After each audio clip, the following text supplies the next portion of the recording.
So, who's set to lead the global economy in just a couple of years? Let's dive in. First, a heads up from the IMF. They're seeing global growth start to slow down. With things changing, the big question is, which countries are going to come out on top? No huge surprise here. The US has been number one for over a century, and that's not changing.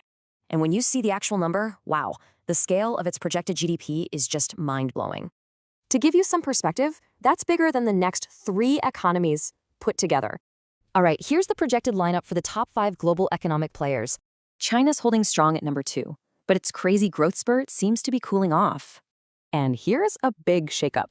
India is now projected to overtake Japan for the number 4 spot. This chart really drives it home. Just look at the massive gap between the top 2 and everyone else. Okay, let's pull back from individual countries and look at the big picture, regional power. And when you group these economies by region, a whole new power dynamic appears. With its heavy hitters, Asia actually edges out North America as the world's top economic region. But here's a really important question. Does a huge economy mean its people are wealthy? To figure that out, we have to look at GDP per capita, basically the economic output per person.